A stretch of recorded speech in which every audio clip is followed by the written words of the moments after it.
This is Deborah Johnson for Women at Halftime, and I'm passionate about helping women use their untapped skills, resources, and talents to create their ideal work and lifestyle, making a difference in their second half. Well, hello. It is great to be here today with Leisa Reed. I'm so excited to be able to interview her because she helps speakers get more gigs. How about that? And it's just a great sort of service that she does for speakers. To remind you, as this episode comes out, as this show comes out, the summit is fully released and it's out. So very excited. And it's a wonderful gift book. And from the reviews, it's really applicable to most any age, which is kind of fun because it's an allegory. It's a story, which is a story within a story. And also, I am launching Hero Mountain Summit. It's a 5-month program starting in January. And so I have a free download, and you can get that on heromountainsummit.com, and you can kind of see the outline of what's entailed there. It's one of the most reasonable courses you will ever find. A lot of support throughout it. And what I talk about a lot in the summit is a guide and how important that is. And that is what Leisa is. And we are talking today with entrepreneurs using speaking to monetize your business. And I'm so excited. Welcome, Leisa.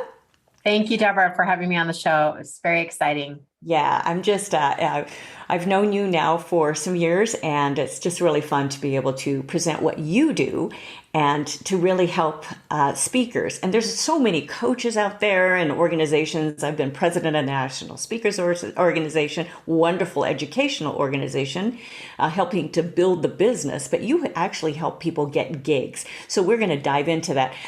Leisa, can you share, I could share it, but I love people to start hearing right from you, some of your background, because you've taught college and you've done training. So give us a little glimpse of what your background is. Absolutely. Well, and currently I'm the founder of Get Speaking Gigs Now, and I will just clarify really quickly.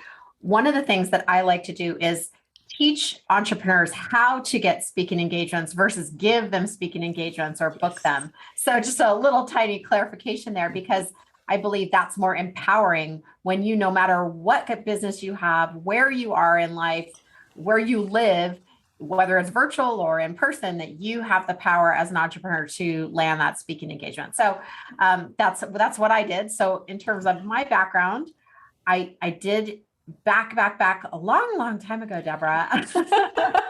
Well, I did get a bachelor's and a master's degree in speech communication and taught at Cal State Fullerton for a couple of years when I was in my 20s. And then I went on a long career in sales and management, executive leadership, and ended up at that soul searching point. So ties in perfectly with the summit of like, what does my soul really want to do? What do I want to do when I grow up? And I was like 38 years old and I thought, something's not quite fitting. And I became a professional speaker when I was 40. Wow. So I share that because sometimes I think people think maybe it's too late or it's, let that dream go. And I think, no, I think listen to your dream and listen to that voice. I call it a calling, especially if it's a calling to speak and share some kind of message to help other people. That's who I really love to work with. So I started speaking at the age of 40. My first year as a speaker, I worked at a personal development company. They said, go get clients through and do it through speaking. And I said, okay.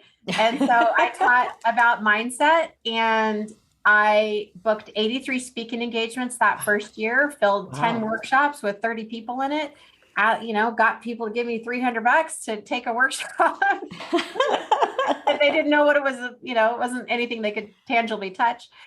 But I will say it's because I knew that workshop was going to really, really, really help them. Right. And I was passionate about that. I call that ignorance on fire. Like I didn't know what I was doing, but I was super excited about it. Right. And I think when you have that could be a very powerful igniter. Right. I love that you were 40, because I talk to people many times. They're at mid-career and or half time of life is officially at the age of 40. And people think, wow, that comes awfully fast. Right? Either it comes awfully fast, or now when we look at it, you're thinking, oh, that was a long time ago, on the other end. But all of that experience just, it melds in together. And this is really where I help people out, is to maximize their skills and their experience, their resources. And you don't want to discount any of that. And that sort of experience, we don't always see all of these people's bios. We see what they're doing now. And so this is why I really like to delve into that just a little bit, because it sets you apart a little bit in your uniqueness, Leisa.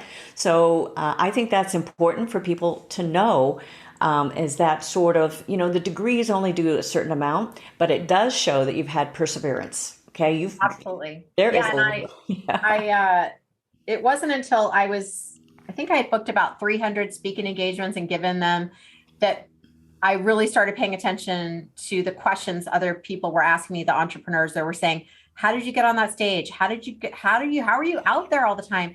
And I had ignored that question for quite some time. And then I realized, oh, okay, there's something that's happening here that could really help other people. They have a message, but they just don't know how to. I always say, like, you could have the best talk in the whole world, but if no one hears it, it's not going to do any good, right? So you need to get it out there. Right, exactly. Oh, that's wonderful, Leisa. And I like the authentic, because you've had that authentic background, and it gives you sort of that quality. And you've also put in the reps. I talk about this quite a bit, and I talk to people about tech about this and how you have to put in the reps. There are some times that just things happen. Tech happens, but you have to go through those times. I've had just about everything happen to me with tech. And so it kind of gives you that sort of mindset. Okay, just got to do it again. Just got to try it again. So well, give us some ways here, because you were told to do this to begin with. Okay. But now that's your message. So how can entrepreneurs use speaking to boost their bottom line? And actually, does it just apply to entrepreneurs? Who does this apply to, and how can people use speaking?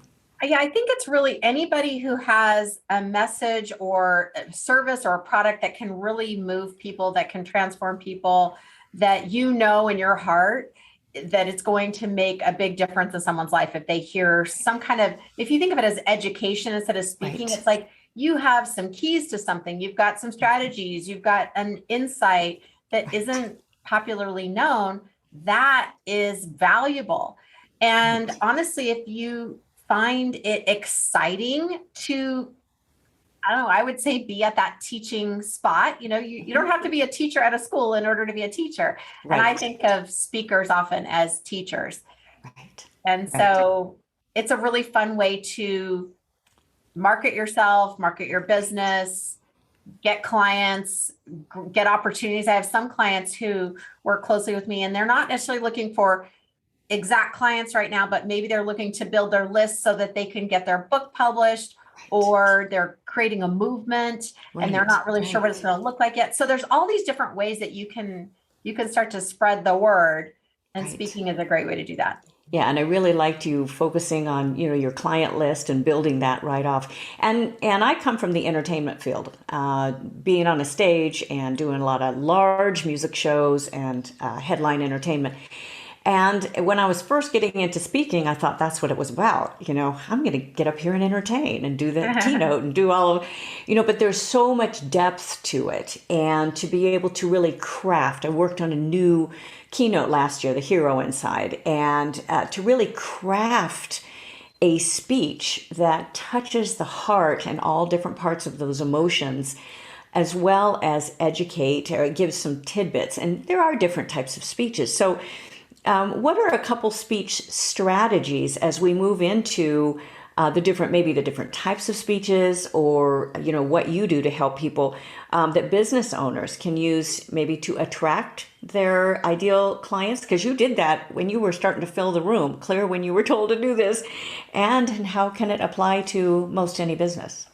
The two strategies that I think are the easiest to pick up as a business owner And this will apply whether you're speaking in front of a live audience with a microphone or a virtual audience, or maybe you're at a networking event and someone says, hey, what do you do? Or, you're at the table talking, right? So that also could be a way that you use speaking to generate business. So the two strategies that I recommend you start to consider, one is share how you solve a problem.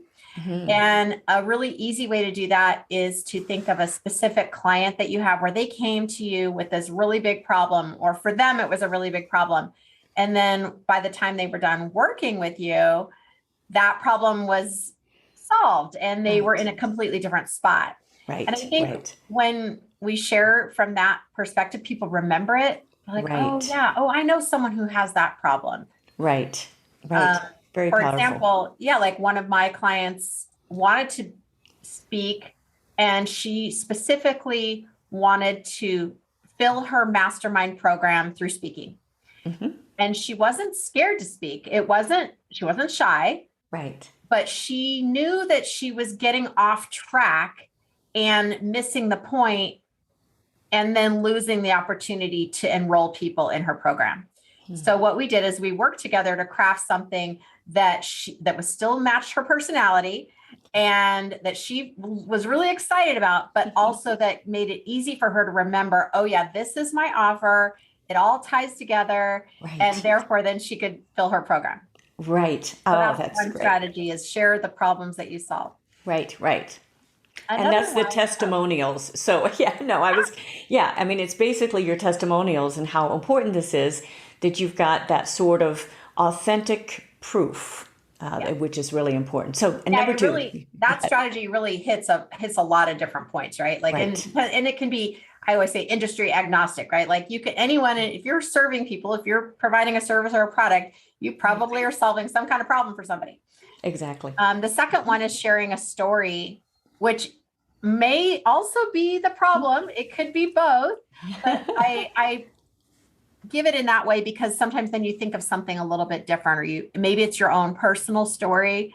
Like, oh, this is how I got started, and this is why I fell in love with what I do, or maybe a client or a story that really touched you. So again, that's more interesting to people than, like, say you've got 30 seconds to introduce yourself at an engagement, and you go, oh, I'm in insurance, and if you need any insurance, you can call me. Or if you're looking to buy or sell a home, it's like, oh my gosh, yawn, boring, right? Nobody wants to hear, like, it just sounds boring.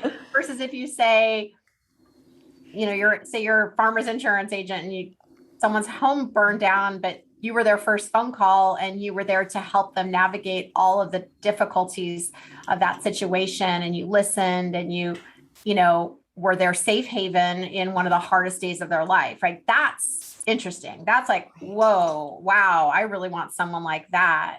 Right. When I'm having that worst, hopefully not having that worst day, but if I did have that worst day, I'd want to have that person there. Oh, that's great. That's great. Just that, and I think people do relate to those stories. It's one of the reasons why I wrote an allegory, because there's so many self-help books out. Absolutely. And I felt like, people need something to identify with, and a little bit out of the ordinary, and something magical, a little bit, just to take them out of their realm. And I tell you, people apply those right off, and it's kind of fun, even when you're telling about the story about, helping someone or what your journey is. A lot of people want to know what your background is. Yeah. And I think, really, that it's really important. That's a really great point. I'd like to move on because, people get gigs, or they can do free gigs, and they can do the clubs, and they can do all of these. But what are some of your points on monetizing this? Because some people decide, and I've heard this so much, and it's scary to me how many people just go full on and dive in, quit their job, say, okay, now I'm going to be a full-time speaker. Now I'm going to be a full-time musician. Boy, I've heard that one a lot. And it's like, ooh, okay, let's do this little side gig here for a while. Let's test this out. So what are some of your strategies? Well, I definitely, back to what you're saying with the reps. I mean, I think in your first 100, 100 speaking engagements, you are Yes. going to learn a heck of a lot, right? Yes. And so if anyone's out there listening who's not there yet, please do those reps. And you can make money during that. I mean, you don't need to wait until 101 to make money. I'm not saying that. Right. But there's so much that you can learn just through different experiences and environments that you cannot learn through reading a book. It's that feet on the ground learning. Right. Yes. In terms of monetizing, I'm very strategic with my clients, and we actually customize each person's strategy, because not every speaking engagement is created equal, nor is it everyone a fit for every single person. So really the key is, who are your ideal clients? Where do they hang out? And, find those places. Right. Instead of worrying about, well, oh, it's that kind of group, or it's this big, or it's that small, or whatever. Like, that's not actually what I would suggest starting with. I would say, where are your ideal people likely to be? Right. I call it like the low hanging fruit, right? Right. One of my clients is, I do work with a lot of female clients, but one of my recent clients is male, and he's a life coach. And there's not a lot of male life coaches out there. And so he is speaking to a men's group. There's not a lot of men's groups out there either. It's like a bunch of women's groups, right?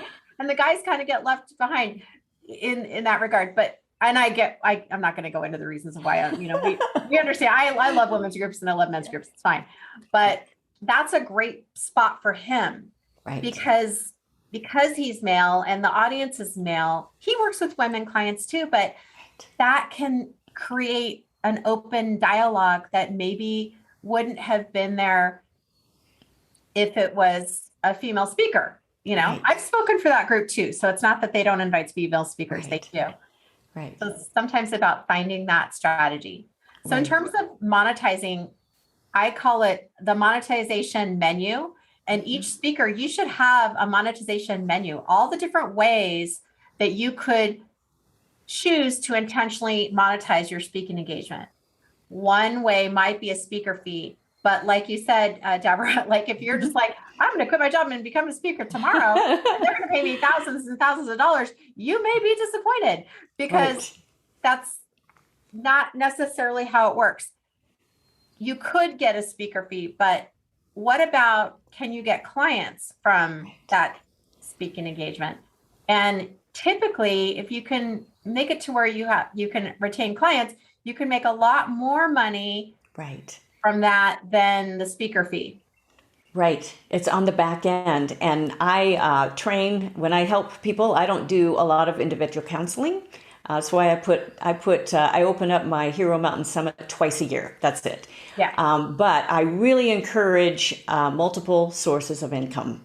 And it's how I have survived in the arts for many years, which a lot of the 1% of 1% work in this field. Wow. And I understand it extremely well. I still work, I'm still hired by Disney now and then. And so, but it is very important to have those multiple streams of income where you're not just stuck when a pandemic hits and all of your live engagements go away. I cannot tell you how many people were panicked because they had not done that. Yeah. And you've got to have other sources and decide. I loved your comment about doing the reps, because we were just talking right before we signed on here about even virtually. And I'm a techie, but I tell you what, I've had to get in reps of different areas that I'm expanding. And it takes between 100 and 300. I'm sorry to say that to everybody, but I wish it was easier. I know, I wish it was less. But there are just things that happen and it gets a little easier. And I always take good notes. Just recording another audiobook, I wish I had taken better notes on my first one. So I did now this time. But it's important to just get those reps done. And, the money will end up coming, but you have to be in that field. It's almost like that calling too. I loved that word that you said, because, they always used to say for people going into the ministry or the pastorate, if you could do something else and want to do it, please do it. because this is not going to be an easy road. So I heard that all the way growing up. So what are some of those mistakes that new speakers, and this is really important because, again, I'm part of the National Speakers Association, and our chapter, our LA chapter, as well as nationally, that I'm a part of this, but especially for those new speakers that are coming through, what sort of mistakes do they make, and what do you recommend they do instead? And maybe that equates to something that you've done in the past, because sometimes we recognize those in others when we see, oh yeah, that's right, there's the mirror. Sure. Well, one of the biggest mistakes I think speakers make is what I call fire hosing your audience, or Thanksgiving dinnering your audience. Oh, I love that. Means you pack so much content because you are so excited to share all your decades of knowledge with the audience, but it is too much. Right. And I was working with a client yesterday on that. She's brilliant, absolutely brilliant. And the concepts, I go, each one of these concepts could be like a whole nother, it could be like a full day workshop. So we need to break it down even further and allow for some space for the audience to interact and engage. And that was one of the things that I did really successfully with that personal development company. The talk was a little bit educational, but it was mostly experiential. Wow. So I got a lot of experience in facilitating an experiential type of talk. And guess what? Then people are touched. They're getting their own experience instead of just hearing intellectually something that I'm teaching. It's like, they're getting to embody it and actually have their own experience of whatever's going on. And so I think a lot of times people have fears of like, oh, I've got to fill every single minute with my brilliance. If you trust that the audience is with you, and you bring them with you, they then could have an experience that you've guided that's more powerful. Leisa, that is extremely powerful right now because I think our live engagements are now even more experiential. This is a big deal that you want that interaction because we've been virtual and people were just missing that touch. They were missing that connection to each other. And I think that sort of interaction, and if you can put that into almost any sort of talk, because you're speaking from now on, anybody that's heard me, it's going to be hybrid. You are going to be not only live. I love live engagements. I've been doing this forever, it feels, since I was a little girl. But virtual is here to stay. Absolutely. And being able to do both, it gives you a lot more freedom. And that's why I've really worked on tech to be able to expand that, because you want to be able to be interesting and not just this little square in there. And you want to add the expression. You want to add a graphic now and then. You want to be able to do, that sort of interaction with people. And I think that's a really important. You've had such great experience then right off. And I don't know if you did that purposefully, but it has worked. And now you're able to train. Yeah, it was definitely intentional. It wasn't my original idea, but I that's how I was trained. And so what's powerful about that is it allows me to pivot. Like when the pandemic hit, March, April 2020, I had live speaking engagements and I pivoted right away. In fact, I gave over 50 virtual speaking gigs from April to December 2020. Great. And yes, like all of us, I had done virtual before, but not as much. And I had to learn just like what you're doing. You put your reps and you're like, okay, here's how. I think we've all at this point learned how to put our website in the chat, but you think everyone would know, but not. No. I was going to say too, that with live events in person, I'll say in person versus virtual events. Right. I love both of them for different reasons. And I think of it as like the in-person is like the designer dress and the outfit. And then the virtual is like the Ross outfit or, the deal outfit, but it looks kind of the same. And you're like, but you say there's benefits to both. Like there are great things about both. You save so much time and just hassle with the virtual because you click the button. Right. But with the live, you do get that physical, energetic exchange. You get to touch someone on the shoulder, or, if you're safely, of course. And you get just that. It's an easier emotional connection. You can still have an emotional connection virtually. It's just not, you do need to be more intentional about it. Yeah, it is. It's more difficult. And I agree. I mean, it does give a lot more freedom. And I've, put my schedule together that I can do more virtual events. And because there's a lot of travel of what I want to do right now is going to be with my husband. I've traveled a great deal for work. And so it's really nice to be able to have that. But also, I do know that even because I've been a musician, there is an ambiance in the room. It's not just the speaking. There's an ambiance. There's a feel you get. And it's hard to get that feel when you're over the airwaves and over just this little microphone. And music is a whole other deal too. And I've done, some Zoom music and all of that, and getting the levels and getting that sort of feel. And for me, it's the difference between me playing my Blutner Grand or a Steinway or whatever I have, or my, the Disney $80,000 Grand and that I work on. But it's a difference between that acousticness in a room and bringing in an electronic. There's a difference there. But there's both still very important and very used, and because you've got to have that mobility. And for some of the training, I say, you can do this on a keyboard, you can keep it in your closet and then just bring it out. So those sort of things are where people are at right now. We've got to go where they're at. And I loved that, your illustration though, with the designer dress and the Ross. And that's I know. Metaphorically speaking, I'm like, I like both. I mean, who doesn't want a designer outfit? But you sometimes you need some money. I find a lot of things at Marshalls and Ross, by the way. I find a lot of really nice things that I would not find anywhere else. So, okay. So what are some of the biggest obstacles that aspiring speakers, and I say this with aspiring, but what are some of those things that are the roadblocks that you have seen? Actually, I call that the speaker's kryptonite, which in case someone doesn't know, kryptonite's it's an imaginary mineral or rock that can kill Superman, right? Can take all his strength away. And I think speakers all have that, but just like all humans have, things that stop us. When you're an emerging speaker though, it can be a little louder because you haven't built the evidence yet that it's going to be okay.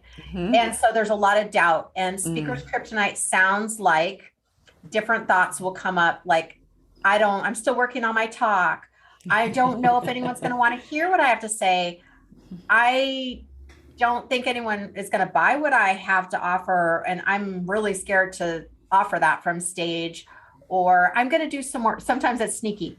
I'm going to do some more research first. Right. Or I get out there. Right. And so there's all these things that your subconscious mind is going to block you, just like in the summit, right? There's all these things that are going to block you, protect you from that fear, protect you from getting out there and being seen, because that's dangerous somehow in our mind, right? Right. And so I'm a big fan of really listening to what that speaker's kryptonite is saying. Like, take a moment and listen. What excuses are you coming up with to protect yourself? Yes. Are they still serving you? And instead of pretending they're not there, I'm a big fan of let's just look under the bed and look at the monster in the face, right? Let's just pull up the curtain. Oh, you're in there. Okay, you're not so bad. Yeah. And then you can move forward and know that it's still going to pop up each time. Even an advanced speaker, I've had different scenarios where I will be nervous. Maybe it's because I haven't done it in a while, or it's a different kind of presentation, or I put in new content, or maybe it's the audience is intimidating to me for some reason.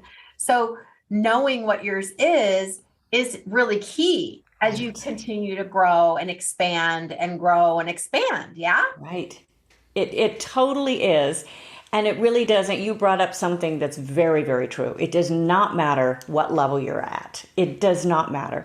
And through all of this, even with the shutdowns and everything, you have to be safe, but I refuse to live my life in fear. And it's going to crop up. And the name I had given The character in the book, her name starts out as Mallory, which means ill-fated.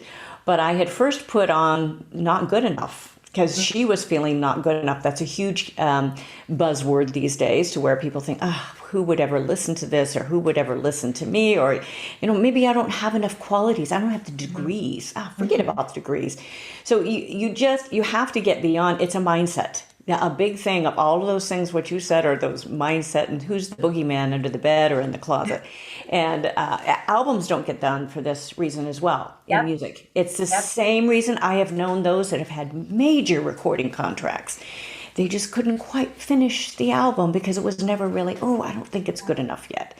That's so sad. Just put it out. That's what, like, it has to be perfect. And sometimes it's this unanswerable thing. Like, you don't know. Perfection is what? Right. What is that? That's nothing. Right. It's not. It's unattainable, honestly. Right. And perfect gets in the way of being done. Yeah. And I've got some great illustrations on that one too, just even recent ones. So but I think it's very important to get beyond that perfection. And that's why the reps are so important. And I've let things go that normally I would think, I should redo that. Now, if I've had a live, when I was starting to do a Facebook Live, there were a couple of them that I didn't have the sound come through. It's like, oh my gosh, what happened? What happened here? Of course I had to do that live. I had to do it again. Yeah. And I think there was one I did 3 times, to believe it or not. I say that because I'm pretty honest about that. Because, I have been in this field for a very long time. I have a studio here. But, there's little things. You forget to press a button on a new sort of gadget or a switcher or whatever, which is what I forgot to do. And, your stuff happens. So, but you have to be willing to put it out. And then you look at yourself, this is another one doing video, thinking, why did I wear that? And you can be so self-critical. And you're just going to go, you know what? I just got to let that go, and I'm going to do another one tomorrow. And, you've got to let it go. And I love the saying of one of my colleagues, and she says, just get over yourself. That's just what you got to get over yourself. So that's what it is. So anyway, this, that sort of mindset, mental shift is very, very important. And what's the secret, as I want to kind of get to, because you have this, how do you not only get booked, but how do you stay booked? Yeah. So what are some clues there? You've really cut, and I'll kind of capsulize it just so everyone knows. I always write an article with every single episode that I do, especially interviews. So you will have some of Lisa's links. You'll have some other resources. But how do people not only get booked, but stay booked? This is the number one secret that I have found to do this. And this is, 600 speaking engagements in. Mm-hmm. I call it the speaker soulmate system. Okay. And it's a really fun way to get speaking engagements. And you find that person who could be your perfect referral partner. Mm. And it's not just someone who you randomly know. It's someone that you like, you trust them. You've seen some of their work. They've seen some of your work. Maybe you've taken their workshop. They've taken it's that closer relationship. It's the relationship you're willing to invest in. Right. And so it's that inner circle. And a lot of times people won't take the time to invest in that relationship. They think, I've got to get out there more. I've got to meet more people, more. That, not enough thing. Right. And there's nothing wrong with networking and meeting more people. Of course, that's great. Right. But when you invest in that inner circle relationship, mm-hmm. that's where the magic can happen. So what happens is one of the people who's in my inner circle has referred over 100 speaking engagements to me over the years. Wow. And when that happens, I get a personal introduction to the booking person. It's literally the red carpet rolled out. She is speaking on my behalf, saying how amazing I am, right? So that's more powerful than you saying you're amazing. Right. And it turns into a yes a lot easier. Right. So it's a really fun way to build your speaking calendar, book your speaking calendar. And of course, I do the same for her. So it's not one-sided, it's a partnership. Yeah, and it's a partnership that you are on the level to where you feel like you can, what, you can refer her for. Yeah. And I'm that's not what trust. yeah, Yeah. You yeah, I'm find that. yeah, I think that's really, really important, and to be able to refer the right person for the gig and whatever. So, it doesn't take long for people to not trust you if that's the case. And but that's great. I mean, this is where if you have good colleagues that are at your same sort of level, and that you feel, because the best business is repeat business, and if you can keep those in your pipeline and your communication going, is a wonderful, wonderful thing. And we all have to have demos. We all have to send out things blind copy. I do that quite a bit as well. Just you have to market. I mean, marketing is hope, as I say. You've got to keep it going, and do not quit when you're a little bit low on money.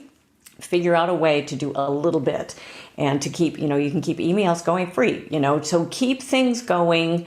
As long, with your marketing, and because there are dips, then you think, I'm just going to take 6 months off. Well, 6 months, a year off might, it's a tough one. So with many businesses.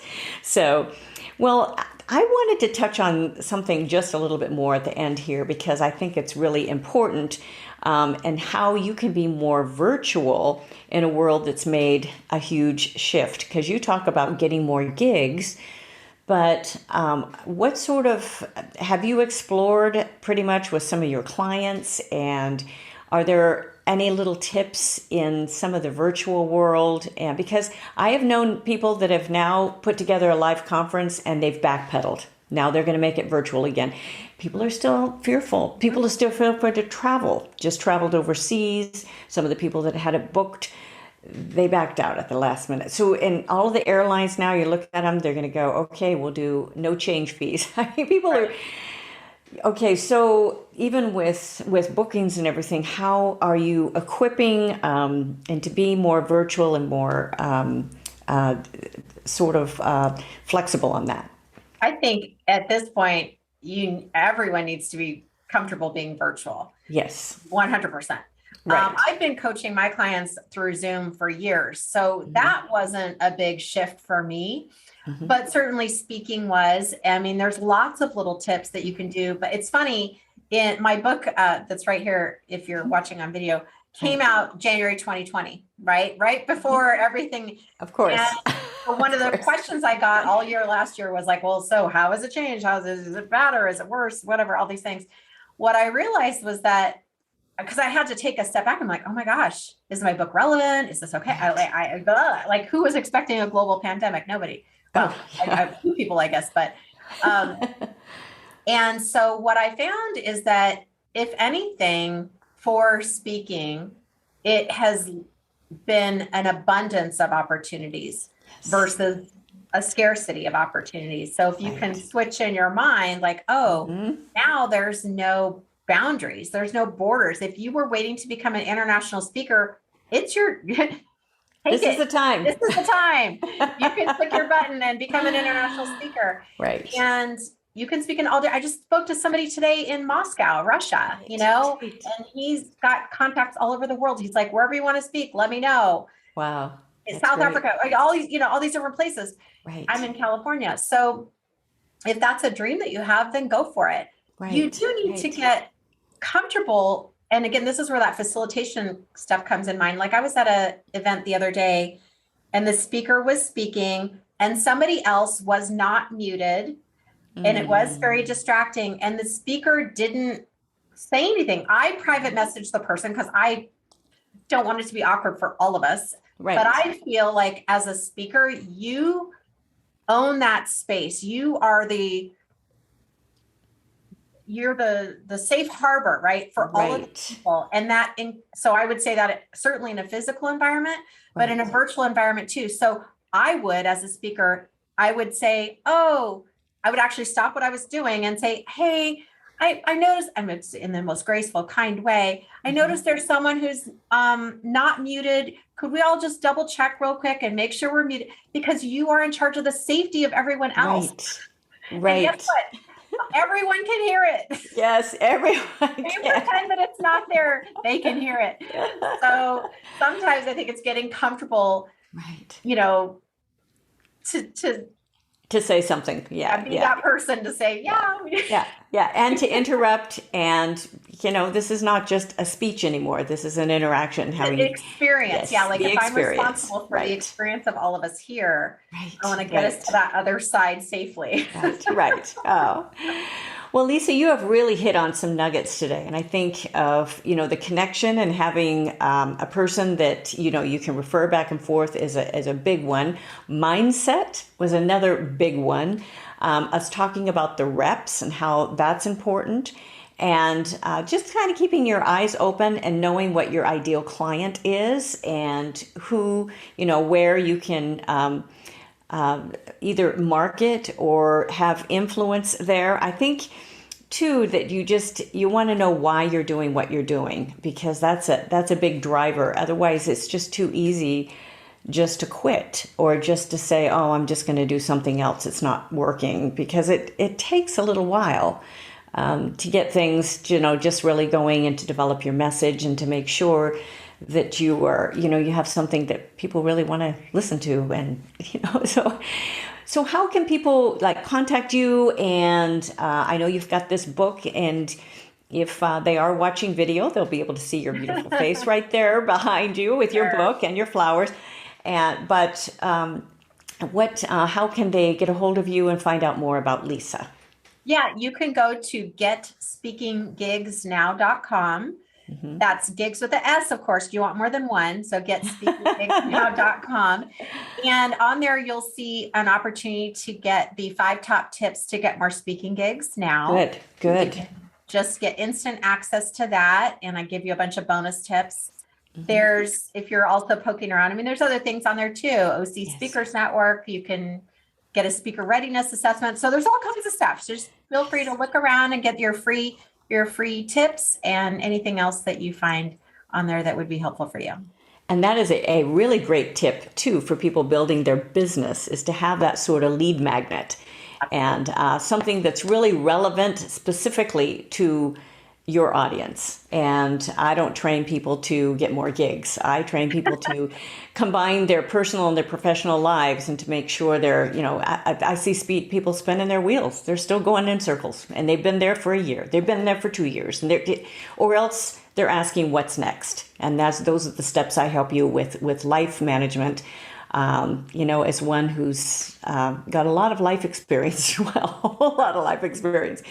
So, well, that is great. Leisa, thank you so much for being here today. I never take for granted people's time, and it's one of your most valuable assets is your time and your energy, and I always appreciate that. And I hope you have enjoyed this whole episode with the delightful Leisa Reed. This was great. Make sure you tune in next week. I will be speaking about getting to the marathon finish line, what it really takes. I am not a marathon runner.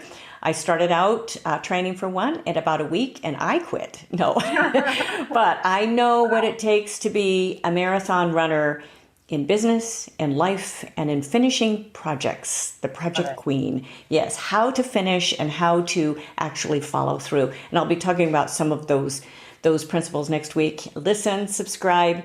Make sure also, if you are watching the video, you'll be able to see the book. Yes, the summit. So excited. Again, that story that's exactly what Leisa, you told us about with the testimonials and the stories, how people relate to stories. And I think that's a very, very important thing right now. People are kind of tired, and they want something to hang on to. How can they relate to what they are going through? And so having something simple. One of the hardest things to do is to write simply, isn't it? You brought that one out too. Packing the content, right? The Thanksgiving, I love that meal. So as we come upon the holidays. So thank you again, everyone, for being with me today. WomenAtHalftime.com. There are a number of ways you can contact me, Deborah Johnson, and I will look forward to seeing you next time. And bye for now. Thank you for joining us on Women at Halftime. Visit goalsforyourlife.com or womenathalftime.com for many more resources, downloads, and programs, or to get in touch with me. I'd love it if you leave me a review and tell your friends. So until next time, this is Deborah Johnson, signing off.